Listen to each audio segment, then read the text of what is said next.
안녕하세요. 김성길 목사와 함께하는 예수님 이야기 제3단원 예수님의 성품 이야기입니다. 이 시간에는 48회가 되겠습니다. 그리고 예수님의 성품으로는 41번째입니다. 겸손이 주제가 되겠어요. 자, 지금까지 우리가 예수님의 성품 40가지, 40가지를 살펴봤어요. 몇 가지나 기억에 남으십니까? 자, 계속 이렇게 읽고 외우고 또 이렇게 살아보려고 하면 아마 이 성품들이 우리의 성품이 될 거예요. 왜냐하면 우리의 안에 본래의 그 성품들 들어있으니까요. 이게 들어가서 다시 그걸 회복시키는 거니까요. 자, 40가지 한번 보겠습니다. 질서의식, 상대방 세워주기, 자기 관리하기, 분별력 키우기, 올바른 가치 추구하기, 소통의 능력 키우기, 존중하기, 마음 비우기, 독립성 키우기, 온유하기, 열정, 긍휼, 도덕성, 화평, 선함, 공익적 가치 추구 능력, 인내, 진실성, 순종, 사랑성, 영성 강화, 준비성 키우기, 용서, 자신감 갖기, 칭찬하기, 평등, 공과 사 구분하기, 훈계의 능력 키우기, 변화와 발전 추구하기, 머무는 곳에 영향력 미치기, 성장의 능력 키우기, 감사의 능력 키우기, 세밀한 관심 능력 키우기, 방심하지 않는 능력 키우기, 위기 극복 능력 키우기, 도전성, 감성 능력, 근검 전략, 감정 조절 능력, 작은 것 소중히 여기는 능력이에요. 이거 다 가지고 살면 엄청난 부자입니다. 네.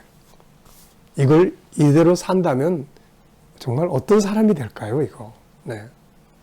멋지지 않습니까? 알고 보면 가장 위대한 교육은 바로 이 올바른 성품 교육입니다.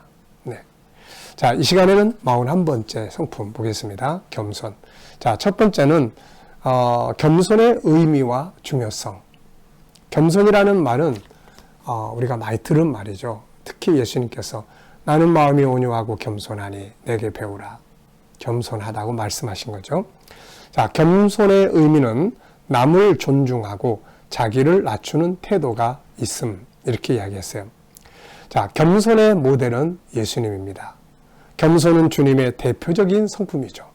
그래서 마태복음 11장 29절에 보면은 나는 마음이 온유하고 겸손하니 나의 멍에를 메고 내게 배우라. 그리하면 너희 마음이 쉼을 얻으리니.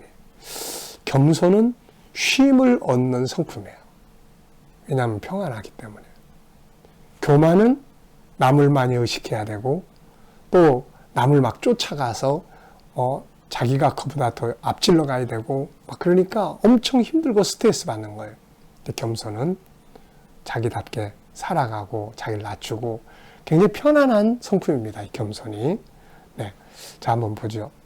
그의 겸손의 모습이 가장 먼저 나타난 것은 마태복음 3장의 세례 요한의 사건이에요. 세례 요한이 세례를 주고 있을 때 예수님은 오셔서 그 앞에 머리 숙이시고 세례를 받죠. 전능하신 하나님이 세상에 오셔서 자기가 지으신 피조물에게 머리를 숙이시고 세례를 받는 것보다 더 위대한 겸손은 없는 거죠. 겸손이 무엇입니까? 하나님이 세우신 질서를 지키는 거죠. 자기보다 못한 존재 앞에서 머리 숙일 줄 아는 것, 그리고 질서를 존중하는 것, 이것이 겸손이에요. 그리고 이것이 성공의 길이요, 행복의 길입니다. 남을 짓밟고 올라가려고 하는 것은 실패의 원인이 되죠. 세상에서도 모든 독재자들이 결국 마지막 가서 실패하는 이유는 바로 이 교만 때문이에요. 처음에는 성공자이처럼 보일지 모르지만 어느 날 그들은 추락하게 됩니다. 겸손이 없기 때문이죠. 겸손은 존경과 성공을 얻는 비결이 되는 것입니다. 자, 스탠포드 대학의 짐 콜린스라는 교수는 이런 글을 썼어요. 좋은 기업을 넘어 위대한 기업으로. 네. 그래서 베스트셀러를 쓴 제 1위로 손꼽히는 책이라고 합니다.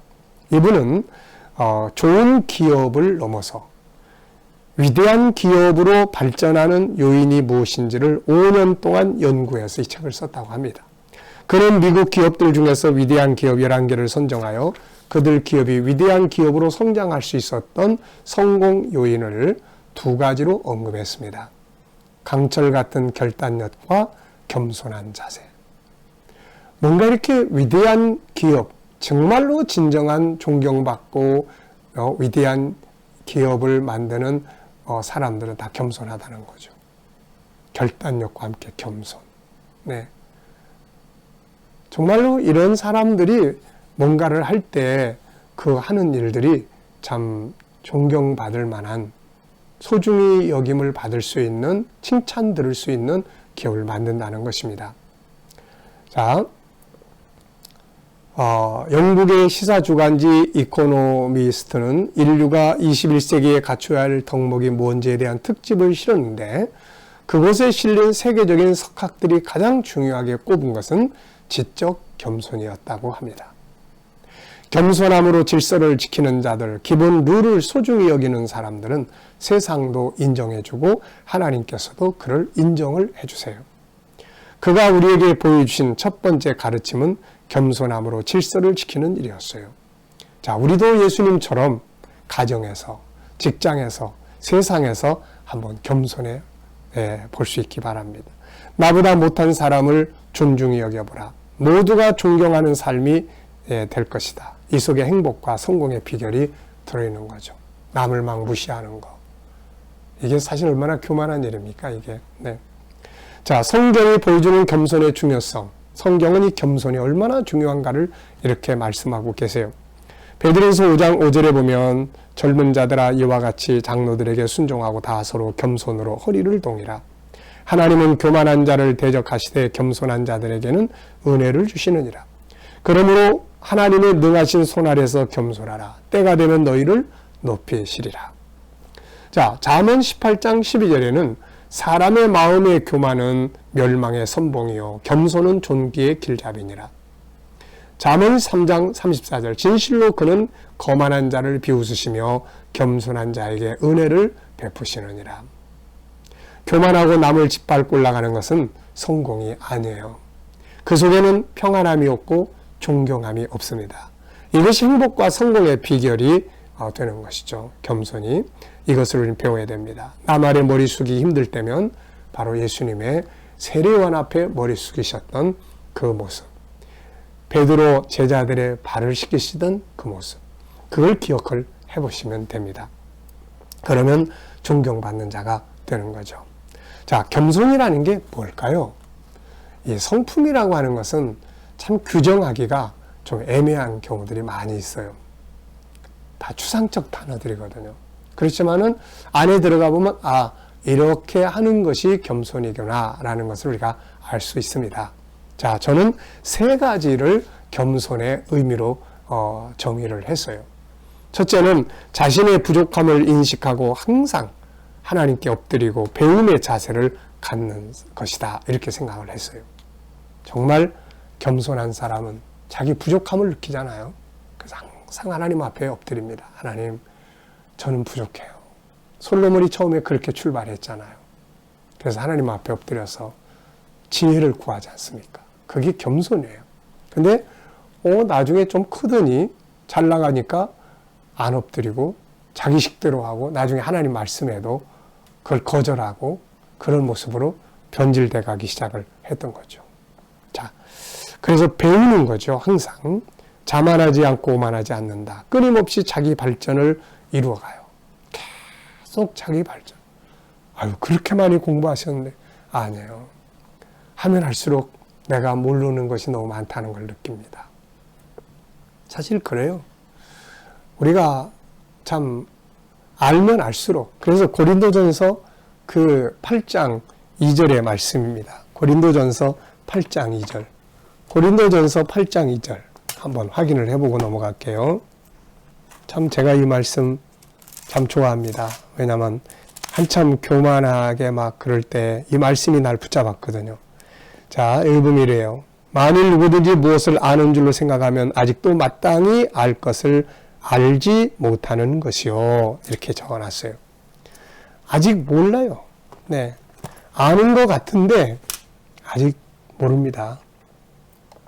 우리가 성경 많이 읽고 많이 공부하고 그래요.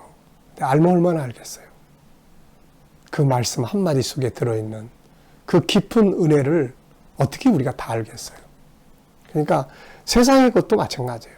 그래서 바울 사도는 끊임없이 성장하고 발전해 나가라고 당부합니다.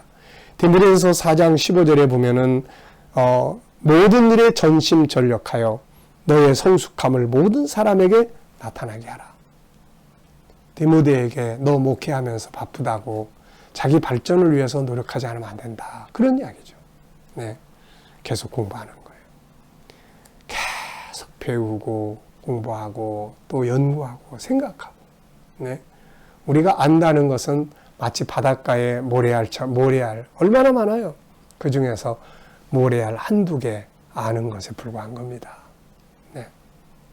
자, 두 번째는 자기를 낮추고 다른 사람을 높이는 거죠. 이제 다른 사람 비난하지 않고 무시하지 않아요. 다른 사람 인정하고 존중해 여겨요. 다른 사람의 잘하는 걸 진심으로 칭찬하고 존경해요. 자기보다 낮은 사람이라도 머리 숙여서 높입니다. 다른 사람을 세워주기 위해서 때로는 자기 자리를 양보하는 거죠. 네. 그래서 딴 사람을 높여주고 자기를 낮추고 허리를 좀 숙이는 거예요. 머리를 좀 숙이는 거예요. 네. 나이 어린 사람한테도 먼저 인사할 수 있고 이런 것들이 바로 겸손이거든요. 자, 세 번째는 주어진 현장에서 충성을 다하는 거예요.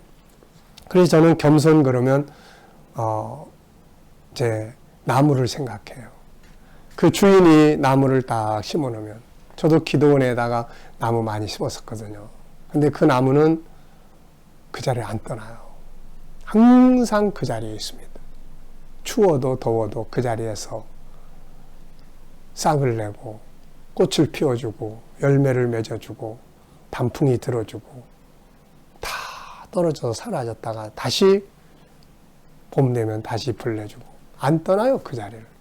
그래서 이게 바로 겸손해요. 하나님 우리한테 어떤 환경이나 어떤 사명을 맡기셨든 간에 하나님 내게 맡기신 건데 내가 충성해야지. 그리고 변함없이 내가 좋아서 싫어서 이런 게 아니에요. 이게 겸손해요. 세 가지 특징.